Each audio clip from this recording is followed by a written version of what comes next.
Buenas tardes y bienvenidos a nuestro estudio bíblico para el 15 de abril del 2021. Hoy vamos a continuar nuestra lectura del capítulo 11 de la carta a los Hebreos. Vamos a continuar ese gran listado de héroes de la fe, de ejemplos de la fe, que culmina realmente en Jesucristo, ejemplo de la fe principal que hay en la Biblia, aunque ese es un tema curioso para algunos.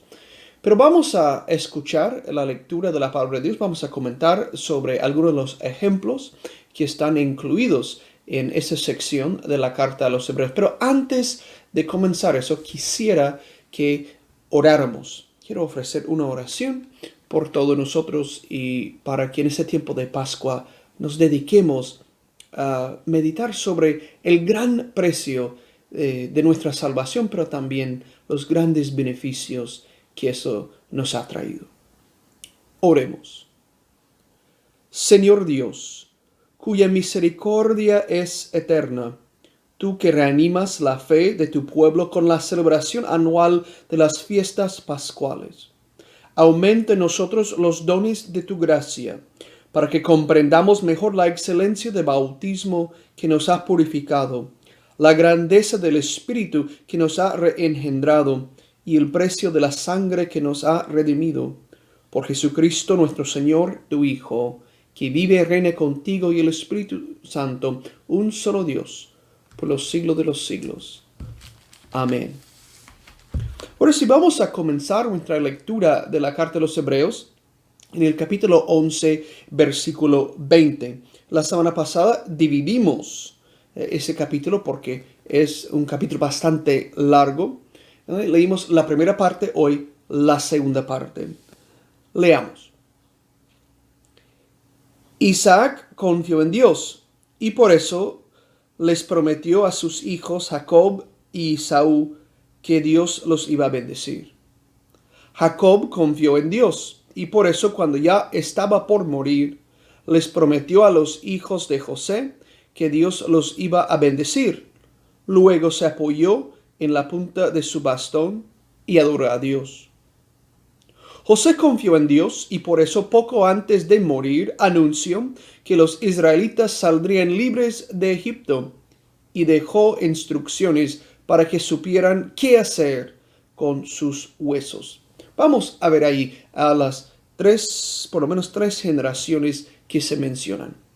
Isaac, el hijo legítimo de Abraham. Terminamos la semana pasada leyendo sobre el ejemplo de Abraham y de Sara con su fe en Dios, que les permitió tener un hijo aún en sus años más ancianos, pero también que les permitió a Abraham ofrecer a Dios de nuevo a Isaac en ese sacrificio que no se realizó, porque Dios mismo vio la fe de Abraham y no le permitió ofrecer a Isaac en sacrificio. Ahora, Isaac también tuvo fe, confió en Dios y por eso Dios pudo prometer a sus hijos que recibirían la bendición. Es decir, la fe se puede transmitir de generación en generación y las promesas de Dios se cumplen en cada generación cuando se transmite la fe. Pero claro, vemos que cada generación tiene que confiar en Dios por su cuenta, pero recibe esa fe como don de sus padres, pero principalmente don de Dios. Jacob, hijo de Isaac, también confió en Dios y pudo prometer a los hijos de José, es decir, el hijo, si recordamos que estaba en Egipto, que sus hermanos lo habían vendido y que se convirtió en como el primer ministro de ese gran imperio egipcio, salvó a su familia, salvó a la población egipcia, ¿no? Pudo prometer que Dios los iba a bendecir y también adoró a Dios, Jacob. Entonces, José, el hijo vendido, estuvo en Egipto y adoró a Dios, confió en Dios y prometió que los israelitas saldrían libres, que volverían a la tierra que Dios les había prometido. Y así se cumplió. Ahora, eso ya son ejemplos todos del libro de Génesis. Y tenemos esos tres generaciones descendientes de Abraham. Tenemos Isaac, Jacob, José. Incluso habló de una cuarta generación que son los hijos de José. Ahora vamos a seguir con otros ejemplos, ya no del libro de Génesis, sino del Éxodo. Vamos a ver el gran ejemplo. Realmente yo creo que son 3 ejemplos que nos da de la vida de Moisés. Dice, los padres de Moisés confiaron en Dios y por eso, cuando Moisés nació, lo escondieron durante 3 meses. El rey de Egipto había ordenado que se matara a todos los niños israelitas, pero ellos vieron que Moisés era un niño hermoso y no tuvieron miedo porque confiaban en Dios. Ahora el ejemplo realmente de los padres de Moisés, que lo escondieron, que lograron salvar su vida a pesar de las amenazas y de ese orden de matar a todos los varones hebreos o israelitas. Entonces confiaron en Dios y salvaron la vida de Moisés. Versículo 24. Moisés confió en Dios y por eso cuando ya fue hombre, no quiso seguir siendo hijo adoptivo de la hija del rey. No quiso disfrutar de lo que podía hacer y tener junto a ella, pues era pecado. Prefirió que los egipcios lo maltrataran como lo hacían con el pueblo de Dios. En vez de disfrutar de las riquezas del Egipto, Moisés decidió que era mejor sufrir, como también iba a sufrir el Mesías, pues sabía que Dios le daría su premio. Es curioso esa parte. Moisés confió en Dios, tuvo fe, tenía fe, y por eso ya de adulto decidió abandonar la casa del faraón, abandonar la casa de su madre adoptiva, la hija, luego yo creo que hermana del faraón, y decidió que era mejor buscar al Dios de su pueblo natal y servirlo, aunque eso implicara sufrir, que disfrutar de todos los lujos y las riquezas de la casa del faraón. Y dice el autor de Hebreos que en eso Moisés nos da el ejemplo que podemos usar para reconocer al Mesías que tendría que sufrir también. Si vemos en el versículo 27, los ejemplos de Moisés continúan. Moisés confió en Dios y por eso no le tuvo miedo al rey, ni se rindió nunca. Salió de Egipto y actuó como si estuviera viendo a Dios, que es invisible. Moisés confió en Dios y por eso celebró la Pascua. También mandó rociar con sangre las puertas de las casas israelitas. Así el ángel enviado a matar no le hizo daño a ningún hijo mayor de las familias israelitas. Vamos a ver ahí. Otro ejemplo, la fe de Moisés. Confió en Dios y no se rindió, sino que salió de Egipto con el pueblo hebreo, el pueblo israelita, logrando el éxodo.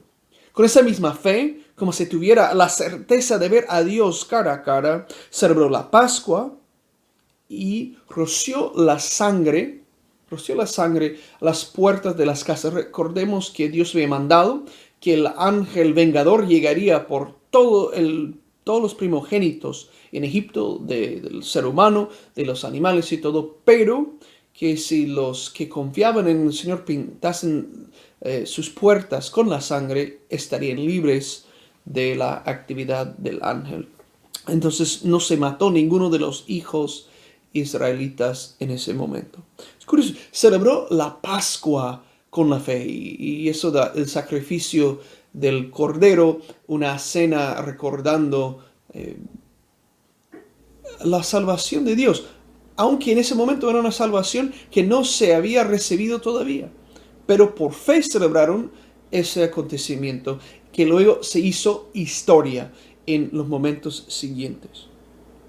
¿Y qué hicieron? Pues nos dice a partir del versículo 29. Los israelitas confiaron en Dios y por eso cruzaron el mar de los juncos como si caminaran sobre tierra seca. Pero cuando los egipcios quisieron pasar, todos ellos se ahogaron. Los israelitas confiaron en Dios y por eso cuando marcharon alrededor de la ciudad de Jericó durante 7 días, los muros de la ciudad se vinieron abajo. Rahab, la prostituta, confió en Dios y trató bien a los espías de Israel. Por eso no murió junto con los que habían desobedecido a Dios en Jericó. Bueno, hablamos de Moisés, después hablamos de Israel que va saliendo de Egipto durante el Éxodo. Ahí dice el mar de los juncos, normalmente hablamos del mar rojo. Hay siempre algunos textos que hablan de una manera y otros que hablan de otra manera. Y es a veces un poco confuso precisar el punto exacto donde habrán cruzado los hebreos. Lo importante es que cruzaron los hebreos porque confiaban en Dios, creían en Dios, pero los israelitas que los perseguían ahogaron, ¿no? Se ahogaron en el mar. No pudieron matar al pueblo de Dios. Y claro, menciona otros episodios del mismo pueblo de Israel, de cuando entraron en Jericó y derrumbaron los muros de Jericó por la fe, con la oración, con la trompeta.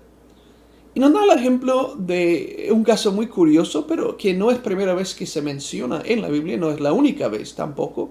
Incluso en el Nuevo Testamento, el caso de Rahab, que era prostituta. ¿No? Era prostituta.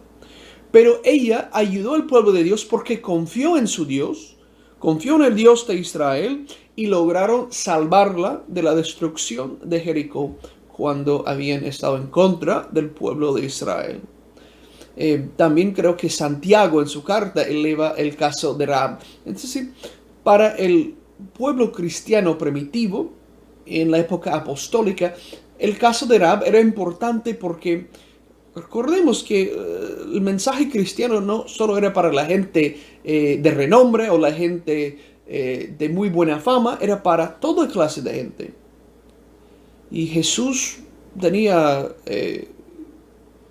entre sus seguidores gente de toda clase de profesión, incluso las profesiones menos reputables, por decirlo así. Los cobradores de impuestos, las prostitutas, las personas que no eran de fiarse, pero que terminaban fiándose en Dios y confiando en Jesús. Entonces, ahora vamos a ver un poco más sobre los ejemplos y una explicación de estos ejemplos que nos da el autor de Hebreos, a partir del versículo 32. ¿Qué más les puedo decir? No me alcanzaría el tiempo para hablarles de la confianza en Dios de Gedeón, de Barak, de Sansón, de Jefté, de David, de Samuel y de los profetas. Ellos confiaron en Dios y por eso conquistaron países, y como actuaron con justicia, recibieron lo que Dios les había prometido. Cerraron la boca de leones y apagaron grandes incendios, escaparon de los que los mataron con espada, recibieron fuerzas cuando más débiles estaban, y en la guerra fueron tan poderosos que vencieron a los ejércitos enemigos.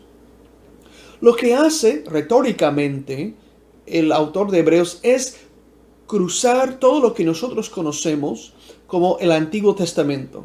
Va citando los ejemplos, las historias conocidas del pueblo de Dios, de las escrituras hebreas, conocidas en griego por su audiencia. Entonces va diciendo, mire, recordemos, Abraham, Sara, Isaac, Jacob, José, Moisés, el pueblo de Israel en Egipto que va saliendo, los que entraron en Jericó, Josué, Rahab, los profetas, los héroes de Israel, los reyes y los profetas, todos confiaban en Dios, tenían fe y por eso lograron hacer lo que Dios quiso que ellos lograsen. Fueron exitosos, aún en momentos de debilidad, porque tenían fe en Dios, confiaban en Dios. Recibieron fuerzas donde no tenían fuerzas, vencieron a enemigos, aunque no tenían con qué hacerlo, ¿no? Importante.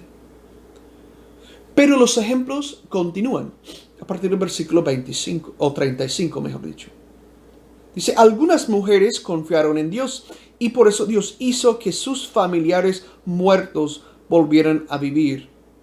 Algunos confiaron tanto en Dios que no quisieron que los dejaran en libertad. Al contrario, dejaron que los mataran porque sabían que volverían a vivir y así estarían mucho mejor. Mucha gente se burló de ellos y los maltrató y hasta los metió en la cárcel. A otros los mataron a pedradas, los partieron en dos con una sierra o los mataron con espada. Algunos anduvieron de lugar en lugar con ropas hechas de piel de oveja o de cabra. Eran pobres, estaban tristes y habían sido maltratados. La gente de este mundo no merecía personas tan buenas, y anduvieron sin rumbo fijo por el desierto, por las montañas, por las cuevas y las cavernas de la tierra. En eso ya los ejemplos son menos identificables. Parece que son algunas de las historias de los libros de los Macabeos, donde se cuenta de las mujeres que celebraron la victoria de sus hijos, pero que también que sufrieron como heroínas principales, al ver que sus hijos fueron torturados, pero no se rindieron, mantuvieron la fe victoriosamente. De los que habían sido sacrificados a los paganos, a los que habían perdido las luchas terrenas, pero ganando la victoria espiritual. Dice que todos esos ejemplos son para nosotros, para que entendamos que el mundo no lo merecía y para que entendamos que Dios estaba con ellos y que por su fe lograron cosas muy difíciles y muy grandiosas. Pero continuemos. Versículo 39. Dios estaba contento con todas estas personas, pues confiaron en Él. Pero ninguna de ellas recibió lo que Dios había prometido.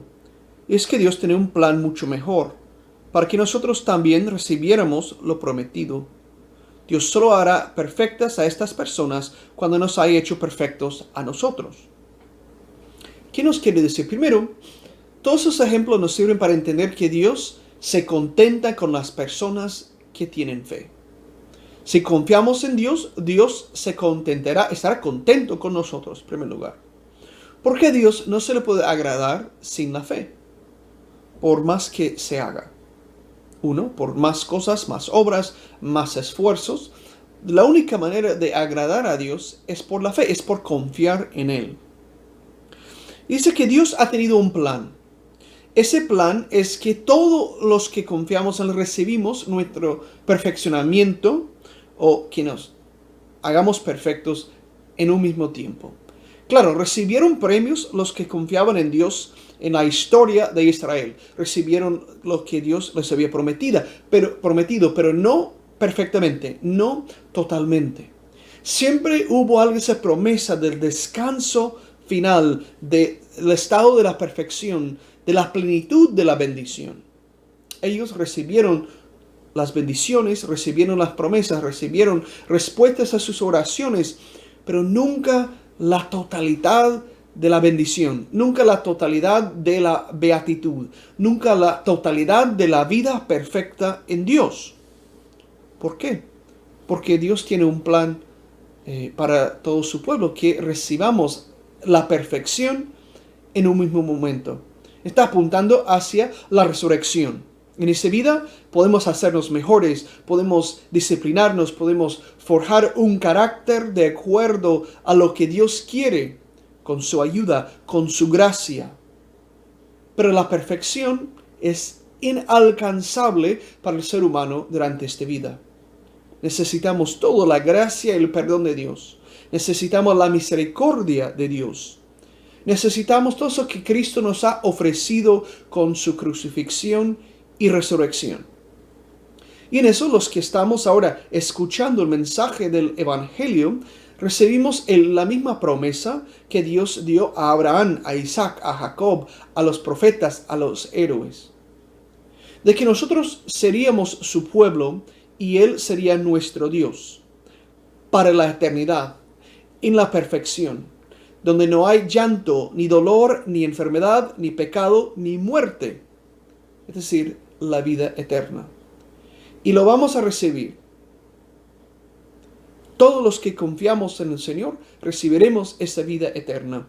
Y en la resurrección vamos a ver a Abraham, a Isaac, a Jacob, a los profetas, a los héroes. Y vamos a ver a todos los creyentes, todos los que hemos sido bautizados en Jesucristo. Y que hemos recibido ese Espíritu Santo, ese don para purificar y perfeccionarnos. No porque somos buenos, no porque hemos hecho las cosas a la perfección, porque no lo hemos hecho, sino porque Dios está en nosotros y Dios siempre es fiel a su promesa. Ahora hemos terminado el capítulo 11. Nos queda poco que leer de toda la carta de los Hebreos. En la próxima semana vamos a leer el capítulo 12, que nos explica todavía más sobre el valor de los ejemplos de los héroes de Israel y el ejemplo de Jesucristo para nosotros, porque a veces se nos olvida que Jesús también es nuestro ejemplo de vivir, es nuestro ejemplo de ser un hombre de fe, y queremos aprender también de él. Pero para terminar, vamos a orar. Padre nuestro, que estás en el cielo, santificado sea tu nombre, venga tu reino, hágase tu voluntad en la tierra como en el cielo. Danos hoy nuestro pan de cada día. Perdona nuestras ofensas, como también nosotros perdonamos a los que nos ofenden. No nos dejes caer en tentación, y líbranos del mal, porque tuyo es el reino, tuyo es el poder, y tuya es la gloria, ahora y por siempre. Amén. Señor, te damos gracias por el ejemplo de los patriarcas, de los héroes de Israel, de los profetas, sobre todo por el ejemplo de tu Hijo Jesús. Queremos que nos bendigas, que bendigas a todas las personas que están participando en nuestro estudio de la Carta de los Hebreos, y que ese estudio nos ayude, que ese alimento espiritual nos ayude a seguirte, a tener más fe, a confiar en ti, para que recibamos la vida eterna. Amén. Que Dios los bendiga y que sigamos celebrando la resurrección de Jesús. Aleluya.